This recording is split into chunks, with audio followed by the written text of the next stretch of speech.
YouTube channel Aparna Sivasamy. இன்னைக்கு நம்ம வீடியோவில் நம்ம இன்னைக்கு என்ன பார்க்க போகிறோம் அப்படின்னு பார்த்தீங்க அப்படின்னா discharge of contract, termination of contract, breach of contract இதுதான் பார்க்க போகிறோம். அண்ட் என்னோட ப்ரீவியஸ் வீடியோஸில் what is contract, essential elements of contract இதை பற்றின எல்லா வீடியோஸுமே நான் போட்டிருக்கேன். அண்ட் நீங்கள் பார்க்கல மிஸ் பண்ணிட்டீங்க அப்படின்னா நான் லிங்க்கில் டிஸ்கிரிப்ஷன் தரேன், செக் அவுட் பண்ணிக்கோங்க. ஃபர்ஸ்ட் இன்றைக்கி வந்து நம்ம என்ன பார்க்க போகிறோம் அப்படின்னா பிரீச் ஆஃப் கான்ட்ராக்ட் அப்படிங்கிறது என்ன அப்படின்னு பார்க்க போகிறோம். ஒரு கான்ட்ராக்ட் நமக்கு முடிஞ்சிருச்சு அப்படின்னா நம்ம எப்படியெல்லாம் அந்த கான்ட்ராக்டை வந்து இதர் கேன்சல் பண்ணுவோம் இல்லை அந்த கான்ட்ராக்டை வந்து க்ளோஸ் பண்ணுவோம் அப்படிங்கிறது தான் வந்து வாட் இஸ் கால்ட் அப்படின்னா டிஸ்சார்ஜ் ஆஃப் கான்ட்ராக்ட் அப்படின்னு சொல்கிறாங்க. ஃபர்ஸ்ட்டு ஒன் பை ஒன் நம்ம பார்க்கலாம். First what is discharge of contract அப்படின்னு பார்த்தீங்கன்னா discharge of contract is termination of a contract and between the relationship between the parties. ரெண்டு பார்ட்டிஸ்க்கு இடையில இருக்கக்கூடிய ரிலேஷன்ஷிப்பை வந்து இது பண்ணுறது தான் பார்த்தீங்க அப்படின்னா டிஸ்சார்ஜ் அப்படிங்கிற ஒரு டேர்மில் வந்து நம்ம டிஸ்கிரைப் பண்ணுறாங்க. அண்ட் நெக்ஸ்ட் வந்து அது டிஃப்ரெண்ட் மோட்ஸ்லேயும் நம்மளுக்கு வந்து டிஸ்கிரைப் பண்ணுறாங்க. என்னென்ன அப்படின்னு பார்த்தீங்கன்னா ஒன் பை ஒன்னாக வந்து பார்க்கலாம். ஃபர்ஸ்ட்டு எந்தெந்த சர்க்கம்ஸ்டன்சஸில், அதாவது எந்தெந்த சர்க்கம்ஸ்டன்ஸ்னு என்னென்னா சிச்சுவேஷன்ஸ், எந்தெந்த சிச்சுவேஷன்ஸில் நம்மளுக்கு வந்து நம்ம வந்து ஒரு கான்ட்ராக்டை முடிக்கிறதோ இல்லை கேன்சல் பண்ணுறதோ பண்ணுவோம் அப்படிங்கிறது. ஒரு கான்ட்ராக்டோட ஒரு ஃபுல்ஃபில்மெண்ட்டில் நம்ம ஒரு கான்ட்ராக்ட் எதுக்காக அந்த கான்ட்ராக்ட் போட்டோமோ அந்த கான்ட்ராக்ட் அதுக்காக நமக்கு முடிச்சிட்டோம் அப்படின்னா அது வந்து அந்த டைமில் நம்ம வந்து ஒரு கான்ட்ராக்டை க்ளோஸ் பண்ணுவோம் அப்படின்னு சொல்கிறாங்க. அண்ட் தென் அது டிஃப்ரெண்ட் மோட்ஸில் நம்ம க்ளோஸ் பண்ணுறோம். என்னென்ன மோட்ஸில் க்ளோஸ் பண்ணுறோங்கிறது அடுத்த ஸ்லைடில் நம்ம பார்க்குறோம். ஸோ ஃபர்ஸ்ட் வந்து discharge by performance, discharge by consent, impossibility of performance, lapse of time, operation of law, இது எல்லாமே வந்து மோட்ஸ், டிஃப்ரெண்ட் மோட்ஸு. இந்தந்த மோட்ஸில் நம்ம கேன்சல் பண்ணுவோம். ஸோ ஒவ்வொரு மோட்ஸ்க்கு கீழேயுமே டிஃப்ரெண்ட் வேஸ் இருக்குது. அதை எப்படி நம்ம கேன்சல் பண்ணுறோம் ஒன் பை ஒன்னாக நம்ம பார்க்கலாம். ஸோ நெக்ஸ்ட் பார்த்தீங்க அப்படின்னா இது ஃபர்ஸ்ட்டு வந்து discharge by performance. Discharge by performance அப்படிங்கிறது by word it implies performance once பெர்ஃபார்மன்ஸ்க்காக நம்ம போட்ட அக்ரிமெண்ட் கேன்சல் ஆகிடுச்சு அப்படின்னாலே வந்து கேன்சல் ஆகிடுச்சு, அது முடிஞ்சிருச்சு அப்படிங்கிற பட்சத்துலேயே அந்த பெர்ஃபார்மன்ஸ் முடிஞ்சிருச்சு அப்படின்னாலே once automatically the contracts get cancelled, a discharge are completed அப்படின்னு சொல்கிறோம். அதுதான் வந்து இங்கே வந்து பார்த்தீங்க அப்படின்னா டிஸ்சார்ஜ் பை பெர்ஃபார்மன்ஸ் அப்படின்னு சொல்கிறோம். நெக்ஸ்ட் வந்து பார்த்தீங்க அப்படின்னா discharge by agreement or consent அப்படின்னு சொல்கிறோம். டர்ம்ஸ் ஆஃப் அக்ரிமெண்ட்லேயே பார்த்துருக்கோம். ஒரு அக்ரிமெண்ட் மூலமாக தான் நம்ம ஒரு கான்ட்ராக்டை ஸ்டார்ட் பண்ணுறோம். அதே மாதிரி ஆஸ் தி சேம் எப்படி ஒரு கான்ட்ராக்ட் வந்து நம்ம அக்ரிமெண்ட்டில் ஸ்டார்ட் பண்ணுறோமோ அந்த மாதிரி ஒரு கான்ட்ராக்டை நம்ம முடிக்கும் போதும் ஒரு அக்ரிமெண்ட்டில் ஸ்டார்ட் பண்ணுறோம். அதுதான் வந்து discharge by agreement or consent அப்படின்னு சொல்கிறாங்க.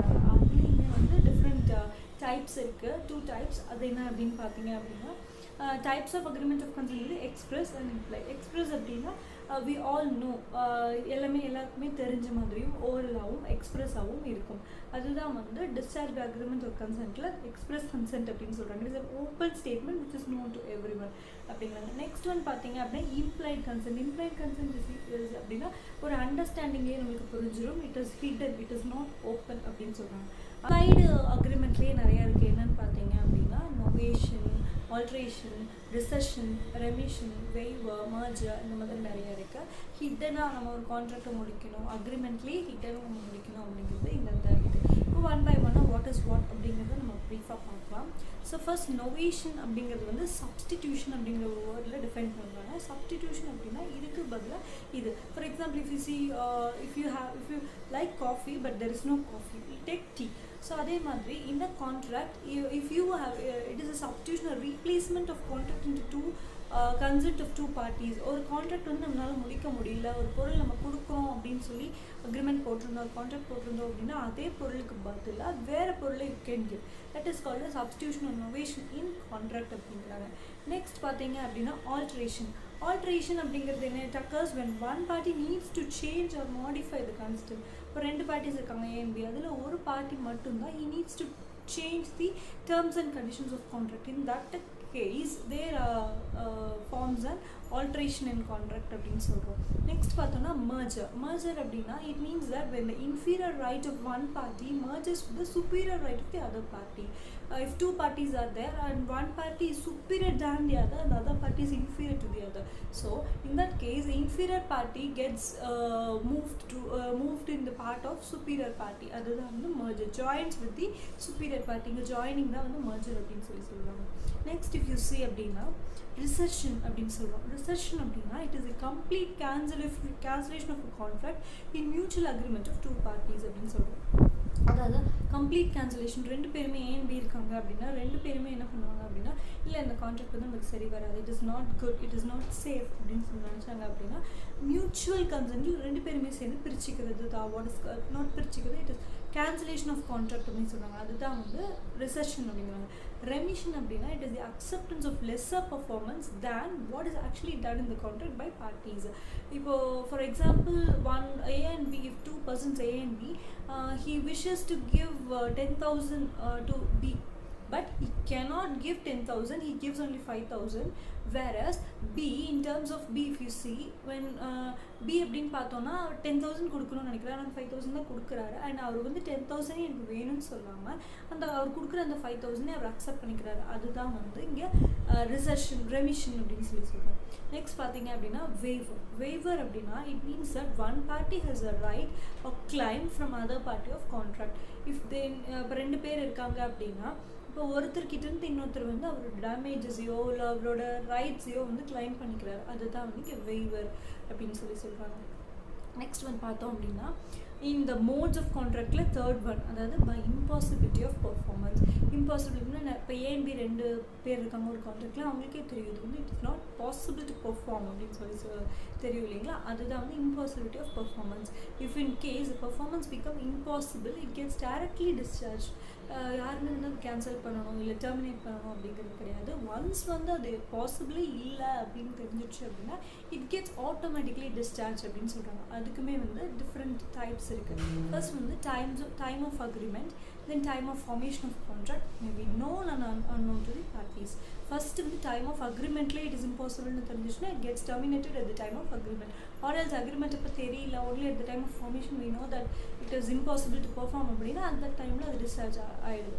And then if it case known or unknown to the பார்ட்டிஸ்க்கே வந்து what is the contract and brief அப்படின்னு தெரியல அப்படின்னா இட் கெட்ஸ் டிஸ்சார்ஜ் ஆட்டோமேட்டிக்கலி அப்படின்னு சொல்லி சொல்கிறாங்க.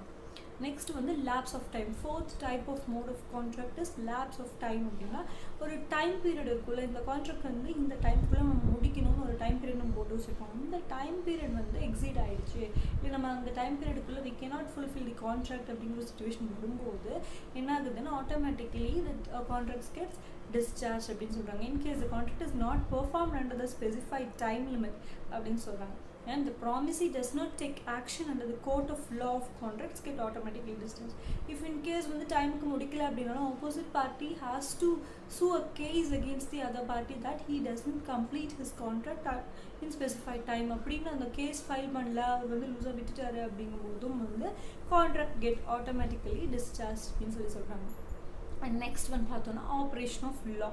ஆஸ் பர் லா வந்து இந்த கான்ட்ராக்ட் வந்து it cannot be fulfilled or further it cannot be made அப்படின்னு வரும்போது பை ஆஸ் பர் லா வந்து இது பண்ணிக்குவாங்க, டிஸ்சார்ஜ் பண்ணிக்குவாங்க. எந்தெந்த கேசஸில் அந்த மாதிரி பண்ணுவாங்க அப்படின்னு பார்த்தோன்னா death, merger, insolvency. If the person is died and அவருக்கு பதிலாக இன்னொருத்தர் பண்ண முடியாது, it is based on his skill or knowledge அப்படிங்கும்போது it gets automatically cancelled on behalf of him.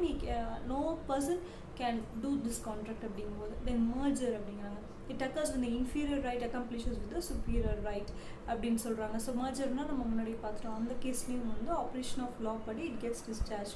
Insolvency, when a person gives his insolvency notice that he cannot perform further the contract, then the contract automatically gets discharged due to operation of law அப்படின்னு சொல்கிறாங்க. And then வந்து next remedies. What are the remedies of breach of contract to solve this breach of contract or cancellation of this breach of contract or termination of this breach of contract அப்படின்னா rescission of contract, claim of specific performance, claim for injunction, claim for quantum merit, claim for damages அப்படின்னு சொல்கிறாங்க. Let us see one by one what it is. First வந்து rescission of a contract. Rescission of a contract na what நான் முன்னாடியே சொன்ன மாதிரி when one party is in breach of contract then the other party is not in need to perform his contract. ரெண்டு பேர் இருக்காங்க, A and B இருக்காங்க. இப்போ ஒரு பார்ட்டிக்கு வந்து இதில் விருப்பமே இல்லை, அது பெர்ஃபார்ம் பண்ணணும் அப்படிங்கிற விருப்பமே இல்லை. அண்ட் தென் இன்னொரு பார்ட்டியும் வந்து he needs to cancel it அப்படிங்கும்போது அது mutual consent rescission in contract அப்படிங்கிறது இது வந்து ஒரு ஒன் ஆஃப் தி ரெமிடியாக கன்சிடர் ஆகுது. நெக்ஸ்ட் வந்து claim of specific performance. If in case the damages is not an adequate remedy, there arise a breach of specific performance.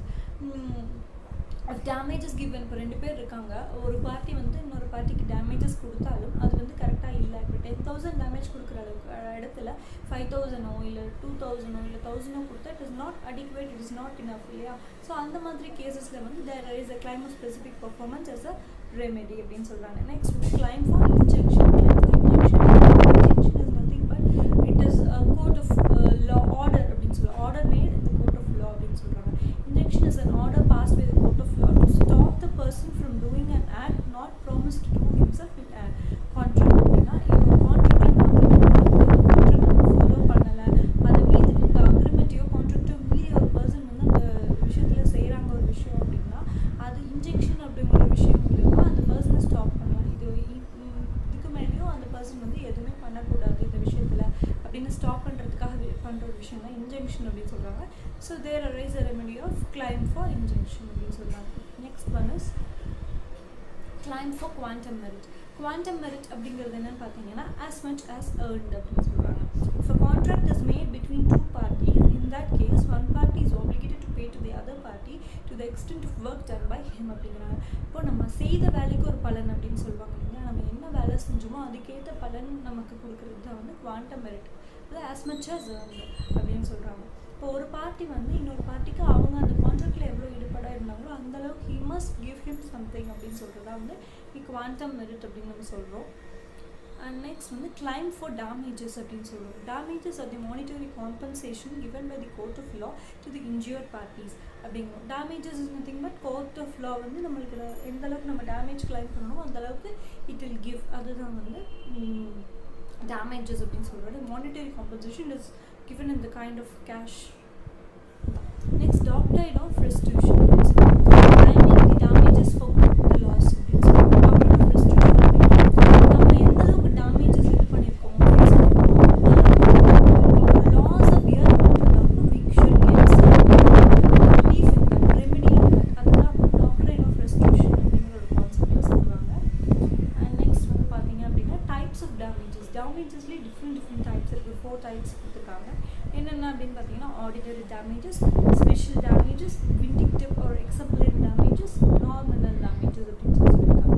First let us see one by one what it is. First வந்து ordinary damages. Suffering party can claim damages natural cause of events. அதாவது suffering party natural cause of ஈவெண்ட்ஸ்க்கு மட்டுமே he can claim damages.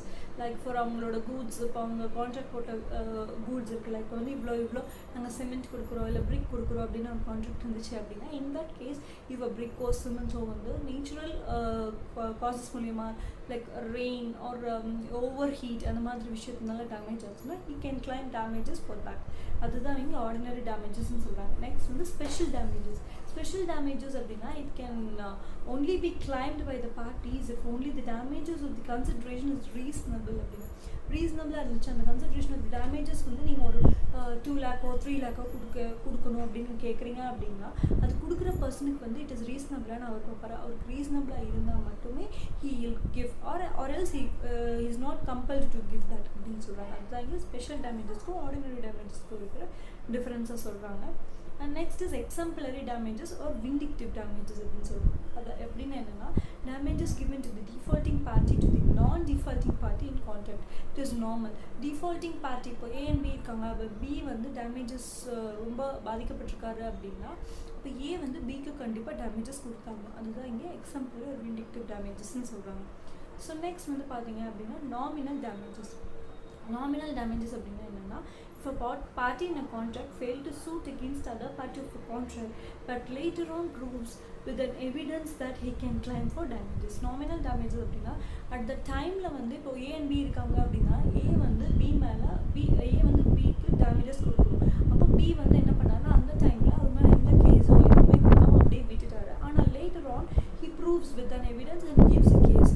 நான் அப்போ வந்து விட்டுட்டேன் but now I need damages அப்படின்னு if he put the case or if he proves that A does it, then there arise nominal damages. A must give B the damages. So இதுதான் வந்து nominal damages அப்படின்னு சொல்லுவோம்.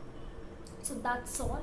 இதுதான் வந்து what is called as breach of contract, termination of contract or discharge of contract அப்படின்னு சொல்கிறோம். So இந்த video மூலமா நான் வந்து கான்ட்ராக்ட் அப்படிங்கிற விஷயத்தோட எண்டுக்கு நான் வரேன். என்னோட வீடியோ எப்போ போல உங்களுக்கு ரொம்ப பிடிச்சிருந்துச்சு அப்படின்னா do like, share, comment and subscribe my video and பக்கத்தில் இருக்க பெல் பட்டனை ப்ரெஸ் பண்ணிடுங்க. தேங்க்யூ.